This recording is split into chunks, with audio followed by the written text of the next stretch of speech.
All things have their time, even great ships. The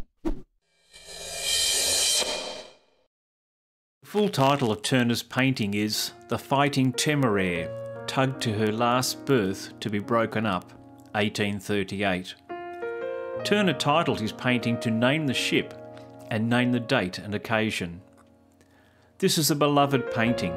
In 2005 it was voted Britain's favourite painting, and in 2020 it was featured on Britain's new £20 note.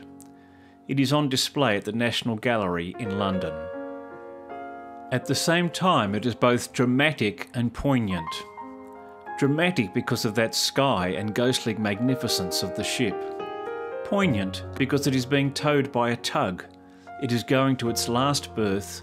Its service is concluded. It's the end of an era. Not just the end of an era for the ship, but for the age of sail as well.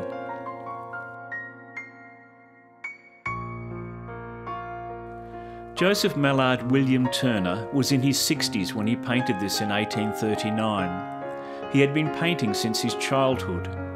This work is a culmination of his life's work so far, putting into effect the skies and atmosphere he loved to portray, together with the marine subject for which he had a justifiable reputation. He also had a reputation for reflecting the new industrial age. Like us, he lived in a time of rapid change. This painting, Rain, Steam and Speed, the Great Western Railway, painted later in 1844, shows a steam train looming out of the sky and frightening the wildlife. In a world of change, the old must give way to the new. The old is left to the romance of history. In the same way, we today might look at this steam train with nostalgia now, but the new comes. It is not bad, it is just different to that which we have become accustomed. The colour of the painting is the first thing that arrests you. The sky is a magnificent Turner sky, full of action and light, the ragged wisps of lower cloud catching light all the more with scumbled brighter paint. The painting is warm with reds and yellows of sunset. The dipping sun hangs dolefully, acquiescing to the end of the day, being now obscured by the industrial smog and haze along the Thames. But both the tug and the Temeraire are bathed in gold, the last hurrah of the dying day. Turner has brought out the gold by putting desaturated complementary blues in the sky and horizon behind the two boats, drawing our eyes in.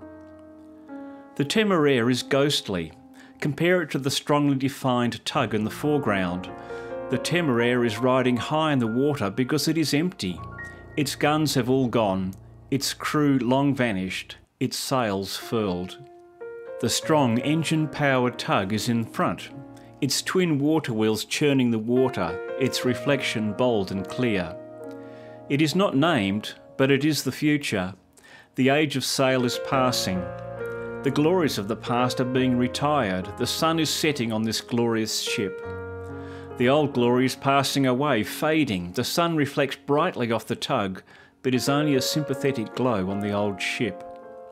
Truly it is a ghostly galleon, almost disappearing into the evening mist along the Thames. As US General Douglas MacArthur said much later in 1951, "Old soldiers never die, they just fade away." Or more specifically, the poet Sir Henry Newbolt described this last voyage of the Temeraire in these words: "And she's fading down the river, but in England's song forever, she's the Fighting Temeraire." And so it is that the ship gives its farewell. Turner has used artistic license to give her back her masts and rigging for this final journey, with them and the ship bathed in an ethereal golden light. High in the sky, as if doffing its hat to the old ship, we see the moon, casting a shimmer of light behind the Temeraire, providing its final salute.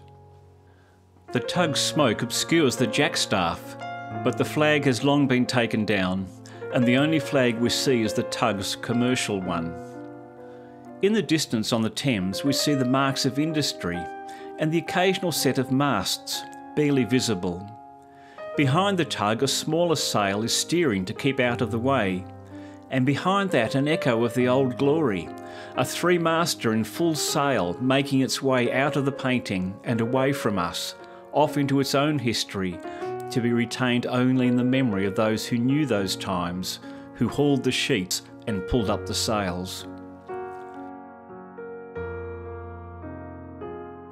The Temeraire, the Fighting Temeraire, was made famous at the Battle of Trafalgar in 1805. The British defeated the French in the most decisive naval battle of a generation. The Temeraire was integral to the battle. It captured 2 French ships and it protected the Victory, Nelson's flagship. Its own role was decisive. But Trafalgar was its last military action. Going from one ignominious role to another, it is eventually no longer needed. And a little over 30 years after that battle, it was sold for scrap. And here we see it on its way to being broken up, its purpose over. The sun's dying rays provide the last illumination of the old ship, but its glory has already faded. Yes, the strongest light and definition is reserved for the steamboat, yet our sympathies lie with the old ship. It looms out of history one last time. It reminds us one last time of the role it has played.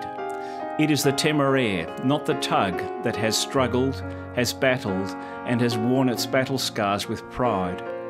And it is the Temeraire now suffering this ignoble end. But its masts still glint a little under the moonlight, still provide an echo of times past. Her crew may now be dispersed and gone, her purpose now fulfilled, her days now over. But as Sir Henry said, in England's song forever, she's the Fighting Temeraire. Thanks for watching. If you liked this video, please press like. If you want to be notified when I put out more reactions to great art, please subscribe. See you next time.